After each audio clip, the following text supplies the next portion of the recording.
သွားရခီးစဉ်အစအဆုံးသွားရခီးစဉ်အစကနေပြီးတော့အဆုံးချင်းချုပ်ပြောမယ်ဆိုလို့ရှိရင်ပထမဆုံးလေလက်မလုပ်မယ်ဆိုလို့ရှိရင်ကြိုပြီးတော့ဝယ်ပါကိုရီဆိုလို့ရှိရင်တလလားကြိုဝယ်တာတလခွဲနော်တလခွဲလောက်ကြိုပြီးဝယ်ပါတယ်တလခွဲလောက်ကြိုပြီးဝယ်တဲ့ဈေးကမနှက်ဖြန်ပြင်မယ်ဆိုလို့ရှိရင်မနှက်ဖြန်ဈေးကိုတစ်ချက်စစ်ကြည့်လိုက်တော့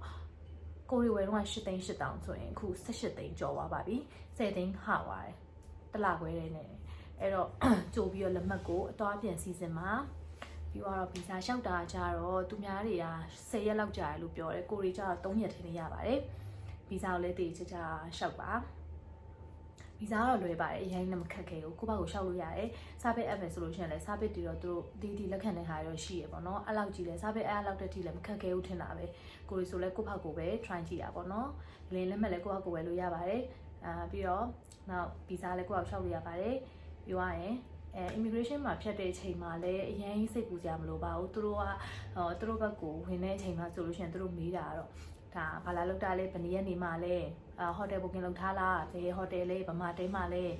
ဘာကြောင့်လာလဲရလဲကိုကရောဒီမှာဘာလုပ်တာလဲပေါ့နော်ဘာလုပ်လဲသူတို့မေးရဆိုတာလေသူတို့ရှိမှလာလဲတဲ့ခါကြလို့ရှိရင်တကယ်ရောဒီကုန်ကြစိတ်တွေကိုတတ်နိုင်ပြီလားလုပ်တဲ့သူလားဒါမှမဟုတ်လို့ရှိရင်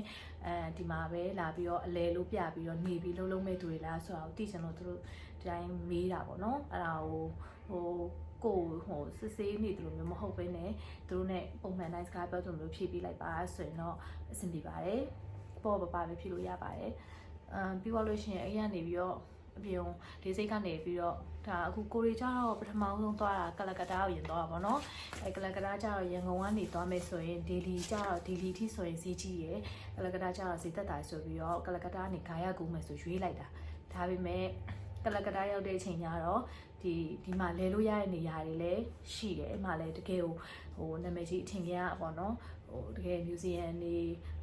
temple တွေရှိတဲ့ခါကျတော့အဲ့ဒီကိုမှာ2ရက်နေလိုက်တယ်2ရက်နေပြီးတော့အဲ့မှာရှိတဲ့ဟာတွေကိုတေးချာလဲလိုက်တယ်လဲပြီးတော့မှပတ်နာပြီးတော့ဂါယပြီးတော့ဂျာမနောက်တစ်ခုပါလားမသိပတ်နာပြီးတော့ပဲသွားဂါရလေးနေပါဟုတ်လေဂါယပြီးတော့နောက်တစ်မျိုးဟွာသွားတယ် rush လား rush သွားတယ်လေဟုတ်တယ်ပါ raj လား raji raj ဘယ်လိုတန်ထွက်လဲမသိ rush ကိုသွားတယ်ပနာနောက်ပြန်ဝင်လာ rush ကိုသွားပြီးတော့မှဂါယပြီးတော့မှပနာလို့တော့ရလေးဘယ်လိုဖြစ်ဖြစ်အဲ့လိုသွားပြီးတော့မှအဲ့ဒီကနေပြီးတော့ဒေလီကိုသွားတယ်ဂါယနေပြီးတော့ဒေလီကိုကူပြီးတော့မှဒေလီကနေပြီးတော့မှမန္တလီကိုသွားဖြစ်ပါတယ်အဲ့မန္တလီကနေပြီးတော့ဒေလီကိုပြန်ဆင်းလာပြီးတော့ရန်ကုန်တော့ဒေလီကနေပြန်มาပါအဲ့ဆက်စချင်းကတော့ဒေလီကနေပြန်မောင်းပြန်သွားတယ်ရန်ကုန်ပြန်ပါလေအာဂရာနဲ့ဂျာပူသွားတယ်ဟုတ်တာပဲဒေလီကိုရောက်တဲ့ချိန်ကျတော့အာဂရာနဲ့ဂျာပူနဲ့တမျိုးချင်းစီကိုတရက်ချင်းစီနေပါတယ်ပြီးတော့မှဒေလီကိုပြန်လာပြီးတော့ဒေလီကနေပြီးတော့မနက်ကိုပြန်มาဖြစ်ပါတယ်ပထမဆုံးကလကတ္တာမှာကျတော့လေးစရာရှိရလေဒါကပိုင်းလေဆိုဗစ်တိုးရီးယားmuseum တို့ဒီအဲ့ဒီလေတဲ့ဟာအသေးစိတ်ကိုတော့page မှာတင်ပေးမယ်ပေါ့နော်နေရာလေးလဲချင်းနေဆိုလို့ရှိရင်အဲ့မှာကြည့်ပြီးတော့သွားလည်လို့ရအောင်လို့ပါIndian museum ဆိုလဲအဲ့မှာအိန္ဒိယမှာအကြီးဆုံး museum ရှိတာကိုကတာဒီကလကတ္တာမှာရှိတာဆိုတော့လေအဲ့လေရောက်ခဲ့တယ်ပြီးတော့ rush မှာကျတော့လိမ့်စံရုံလေးခဲ့တယ်လိမ့်စံရုံလေးသွားပြီးလို့ရှိရင်နောက်တခြား temple တွေသွားခဲ့တယ်ရွှေဖျားသွားခဲ့အဲ့တုန်းကအဲ့မှာဟုတ်တယ်ဖျားသွားတယ်ပြီးတော့ရွှေတူလောင်တဲ့နေရာဆိုပြီးသူတို့လောက်ထားတဲ့နေရာကိုရောက်တော့နောက်ကျနေပြီဆိုတော့ဝင်လို့တော့မရခဲ့ဘူးဒါပေမဲ့ပြန်နေပြီးတော့ပဲလီလာခဲ့ပါတယ်ပြီးတော့နောက်ဂါယကိုသွားပတ်နာရေဂါယရဲ့ပတ်နာကကြတော့အခုလိုက်ပို့ပေးတဲ့အကိုရဲ့ပေါ့နော်သူ့ရဲ့ဇာတိနေရာဖြစ်တဲ့အတွက်သူတို့မိသားစုအိမ်မှာထမင်းတွေပိုင်းသွားစားသူတို့မျိုးဆွေအိမ်တွေသွားလဲသူတို့ရဲ့ဒီရှိရဲ့ဒီကျေးလက်ဒေသရဲ့ပုံစံပေါ့နော်သွားပြီးတော့လေ့လာပြီးတော့မှအိမ်မှာနေပါတယ်နေပြီးတော့မှဂါယကိုကူပါတယ်ဂါယမှာကျတော့ဖျားဒီမဟာဗောဓိပေါ့နော်အဲ့ဒီကိုပဲမဟာဗောဓိတစ်ခုပဲရောက်ခဲ့တယ်ဂါယမှာအချိန်ရလည်းမရဘူးပြီးတော့တနေရာလည်းဝေးတယ်ဆိုတော့အရင်နဲ့မသွားတော့ဘူးကိုရီသွားမဲ့နေရာတွေနဲ့ကိုရီလေကျင်တဲ့နေရာတွေကိုအချိန်နဲ့တပြေးညီသွားမှာဖြစ်တဲ့အတွက်ဂါယမှာတစ်ခုပဲလဲခဲ့တယ်အားနာကအပြင်ကနေပြီးတော့အကုန်လိုက်ကြည့်ခဲ့ရပါတော့အထဲကြီးပဲမရောက်ခဲ့တာပြီးတော့ဒေလီရောက်တယ်ဒေလီရောက်တော့ဒေလီမှာတော့ 3-4ရက်လောက်နေတာဖြစ်တဲ့အတွက်ဒီလီမှာလဲစရာအများကြီးအကုန်လုံးလိုက်နှံ့တယ်အဲ့ထက်လည်း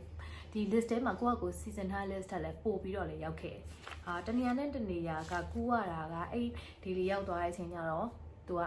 ဒီကိုသွားတဲ့နေရာနဲ့အနီးနားမှာတယ်မယ်နေရာလေးတွေကသူကလည်းသူလဲစရာတွေကအများကြီးရှိနေအဲ့တော့အဲ့နေရာတွေအကုန်လုံးနှံ့အောင်ရောက်ခဲ့ရပေါ့နော်ပြီးတော့တနေရာသူတို့မှာကြောက်လေဟိုနောက်ကြမှာ shopping mall တွေဆိုလို့ရှိရင်လည်းည7:00 နာရီပဲဒီဖွင့်တာဆိုတော့ကိုရီဆိုရင်7:00 နာရီလောက်သွားပြီး9:00 နာရီလောက်ပြန်မယ်။ဘာညာဆိုစဉ်းစားပေးမယ်လေတကယ်တမ်းကျအဲ့လိုမဟုတ်ဘူး။သူတို့ရှိမှ7:00 နာရီ9:00 နာရီမှာ shopping အေးဆေးလာပတ်ကြတဲ့လူတွေပဲ။ရုံးပြန်အလုပ်ပြန်မနက်ပိုင်းနဲ့နေ့ကင်းပိုင်းကတော့လုံးဝရထားဒီ metro gate မှာဆိုရှင်းလင်းနေရပဲဘာမှမရှိဘူး။ဒါပေမဲ့အဲ့ညနေဆောင်ပြီဆိုလို့ရှိရင်ရုံစင်းချိန်တောင်းစင်းချိန်အဲ့လိုမျိုးဖြစ်လာပြီဆိုလို့ရှိရင်တော့သူတို့လူတွေအကုန်လုံးက shopping ပတ်ကြမယ်အိမ်အတွက်ဝယ်စရာရှိရဝယ်မယ်အဲ့လိုအချိန်မှပဲအပြင်ထွက်ကြတဲ့တဲ့လူတွေကတော်တော်များတယ်အဲ့ချိန်ကသူတို့မှနိုင်ကားလည်းရှိတယ်နိုင်ကားတော့မစီးခဲ့ဘူး metro တော့တောက်လျှောက်ကိုစီးနေတာအဲ့ဒါတဖီပိုင်းငားပြီးတော့တက်လာတယ်ဆိုတော့လေ metro ကတ်လောက်ထားပြီးတော့ရှောက်လေလို့ရပါတယ်ပြီးတော့တော့အဲ့ရနေပြီးတော့ဒေဒီကနေပြီးတော့မနာလီကိုကူးတယ်မနာလီမှာကျတော့မနာလီကကျတော့ကိုရီးယားမတိုးပက်ကယူလိုက်တာနော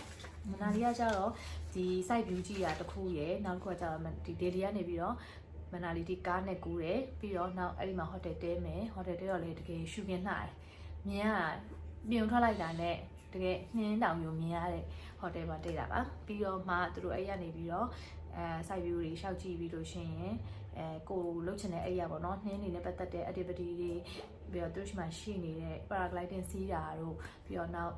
ရေနှင်းလျှော့စီးတဲ့ဟာတွေပြီးတော့ zip line စီးတာတွေပြီးတော့နောက်ပါလဲ rafting နော် rafting လား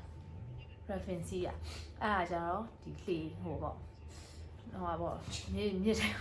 အရင်ကယူမိုက်စွာနေပါ -2 ပြနေတဲ့ဟာအဲ့ဒီချောင်းထဲမှာလေရေတွေကဒီလိုခတ်လိုက်တော့လက်ထဲမှာရေခဲပါလာတဲ့အခြေအနေကိုကိုရီးယားမိနစ်30မြောက်ကြာအောင်အဲ့ထဲမှာစီးခဲ့ရပါတယ်စီးရတာမှကောင်းကောင်းစီးရတာမဟုတ် तू ကလေသမားကနေပြီးတော့ခေါင်းဆိုရင်ငုတ်ထဆိုရင်ထထိုင်ဆိုရင်ထိုင်အဲ့လိုမျိုး तू ပြောတဲ့အတိုင်းလိုက်လို့ကသမင်တွေလည်းဆိုရွှဲတကူလုံးလည်းဆိုရွှဲသူတို့ရဲ့ဒီအပြင်ကနေရေမဆိုအောင်ဝတ်ကရဲ့အဝတ်စားတွေသူတို့ပေးထားတဲ့အဝတ်စုံနေတဲ့တော့မှပဲရေခဲဝင်ပြီးတော့တကူလုံးဆိုရွှဲပဲအိမ်မြန်ဆိုအေးခဲပြီးလူတွေအကုန်လုံးလောက်တော့မလုံနိုင်ဘူးလက်တွေခြေထောက်တွေခဲပြီးတော့ပြီးတော့အဲ့ဒီတရက်ပြီးတော့နောက်တရက်ကျတော့ Solan Valley ရောမရောက်တော့ဘူး Solan Valley မဟုတ်ဘဲနဲ့အဲ့ဘက်ကနှင်းရမကြသေးဘူးဆိုတော့အဲ့ဒီနှင်းပြင်လိုက်ကြီးမြင်ရတယ်လေအဲ့ဒီအထိမရောက်ဘူးအဲ့လိုလည်းမဖြစ်သေးဘူးပေါ့နော်ကိုရီသွားတဲ့အချိန်ကကိုရီသွားတဲ့တရက်အဲ့ရက်ကမှတကယ်နှင်းကြတာပြောရမယ်ဆိုအရင်နေ့ကနှင်းကကြရတယ်ဆိုပေမဲ့လေဟိုနည်းလေးပဲကြာထားတဲ့ခါကျတော့ဒီတောင်တန်းတွေပေါ်မှာတော့မြင်ရပါဘောနော်ဒါပေမဲ့ဒီလိုမျိုးနှင်းနေကြနေတဲ့ဟာကိုဗီဒီယိုတွေရိုက်တဲ့ပုံတွေရိုက်လို့မရဘူးပေါ့ဒါပေမဲ့ကိုဗီသွားတဲ့နေ့ကကျတော့သူတို့လိုက်ပို့ပေးတဲ့တောင်နာမည်ကဘာတောင်လဲမသိဘူးကိုစတာလားမသိဘူးနာမည်ကိုစတာလားဟာလားတောင်လား KOK လက်စီ အဲ့ဒီတောင်ပေါ်သွားတယ်အဲ့ဒီတောင်ပေါ်မှာကျတော့နှင်းနေလေတကယ်ကိုရီရောက်တဲ့အချိန်ကျမှပူပြီးကြာလာပေါ့နေဟိုမိုးရွာတယ်လို့ပေါ့နှင်းမိုးရွာပေါ့အဲ့တော့ဗီဒီယိုရိုက်တပုံရိုက်အဲ့လိုမျိုးအဲ့မှာပြီးတော့သူတို့ရှိမှ share activity လောက် zip line စီးပြီးလို့ရှိရင်သူတို့ကတပုံရိုက်ပြီးရဆိုတော့လေကိုရီးယားအဲ့တပုံနေဝင်ရိုက်ဒါပေမဲ့တပုံရိုက်တဲ့ခါကျလို့ရှိရင်သူတို့ပြောတဲ့ဈေးကိုထက်ဝက်မက short ချခိုင်းတာဒီတိုင်းတော့မပေးနဲ့သူတို့ကတော့တောင်းလို့ရသလောက်တော့တောင်းပါပဲတိုးတွေဒီဟိုပေါ့ဘယ်လိုပြောရမလဲဒီလိုလာတယ်ဆိုလာလေလူတွေရှိရတော့သူတို့ရသလောက်တောင်းပါပဲအဲ့တော့ကိုကသူတို့တောင်းတဲ့ဈေးကိုထပ်ပြီးတော့ရအောင်စစ်ပြီးတော့မှတိတိကျကျရိုက်သူတို့နဲ့ရိုက်တာမလှအောင်မဟုတ်လှပါတယ်သူတို့ကပို့ပြီးကျွမ်းကျင်တဲ့သူတွေဖြစ်တဲ့အတွက်အဲ့တော့ပြီးတော့အဲ့မှာနှင်းနေပိုင်းနဲ့ ဆော့ပေါ့နော်နှင်းလျှော့စီရိုက်ပိုင်းကိုယ့်ဘက်ကိုအဲ့နှင်းနောက်မှဒီပဲဆော့သူတို့အဲ့နှင်းမဆိုးအောင်လို့ဝတ်တဲ့ဝတ်စုံတွေရှိတယ်အဲ့ဒါကြတော့ဒီကိုအဲ့မန်းနာလေးဒီနှင်းနေရှိတဲ့တောင်တွေပေါ်မတက်ခင်မှာတဲ့သူတို့ကဒီအင်ကြီးဝတ်စားငှားတဲ့နေရာတွေအများကြီးရှိတယ်အဲ့ဒီမှာဝင်ပြီးတော့ကိုယ်ဆိုင်နဲ့ကိုအင်ကြီးဝတ်စားလည်းငှားလို့ရတယ်ဖက်နဲ့လည်းငှားလို့ရတယ်အဲ့တော့ရန်ကုန်ကနေပြီးတော့အဲ့ဒါတွေပြင်ဆင်ပြီးဝယ်သွားကြမလို့ရန်ကုန်မှာဆိုရမ်းစေးကြီးရလေအဲ့နှင်းဆိုခန်းနဲ့လက်အိတ်တို့နှင်းဆိုခန်းနဲ့အင်ကြီးနှင်းဆိုခန်းနဲ့ဖက်နဲ့ဆိုရင်သွားမိလိုက်လား3သိန်းအထက်တွေပဲအဲ့တော့အဲ့ဒါတွေကိုဒီတနေရတဲ့အတွက်ဆိုရင်တော့မဝယ်ပါနဲ့ဟိုရောက်တော့မှလိုတဲ့အပ်တဲ့ဟာကိုယ်ဆိုင်နဲ့အတူတူငှားပါသူတို့ရှိမှရှိတဲ့ဟာတွေကပို့ပြီးတော့နှွေးလဲနှွေးတယ် ကိုရီရှိကနေတည်သွားမယ်ဆိုလို့ရှိရင် KG တောင်တိုးသေးတယ်ဟိုရောက်တော့မှတခါတည်းသူတို့ရှာငှားမယ်ဆိုလို့ရှိရင်เนาะ KG လည်းတက်တာတယ်ဘာပဲပြောပြောဟိုမှာငှားပြီးတော့ဝစ်ပြီးသွားလို့ရှိရင်ပေးခဲ့လိုက်ရုံပဲဒါသူတို့ကျန်တာသူတို့ဘာသူတို့ဘယ်လိုပဲဖြစ်ဖြစ်ကိုရီးယားကျတော့သူတို့ကိုယ် site ကိုငှားလို့ရတယ်ပြီးတော့သူတို့အင်ဂျီကအရန်လဲနှွေးတယ်နင်းလဲတကယ်အစိုးခံပါတယ်ဒါပေမဲ့အရန်ဆော့လို့ရှိရင်တော့အထဲထိရောက်တာပေါ့နော်အေးတဲ့ဟာအထဲအင်ဂျီပါဆူတာပေါ့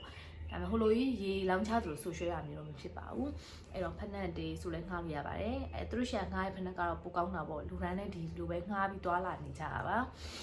ပြီးတော့အဲ့ရနေပြီးတော့အဲ့မှာဆော့ပြီးတော့ပြီးရင်တော့သူတို့ရှိမှရှိတဲ့ activity တွေတော်တော်များတယ် skate လဲစီးလို့ရတယ်ဒါပေမဲ့ကိုရီးယား skate တွေပါစီးဖို့ဖက်နက်တွေချွတ်မှာလှုပ်ရှုပ်တာနဲ့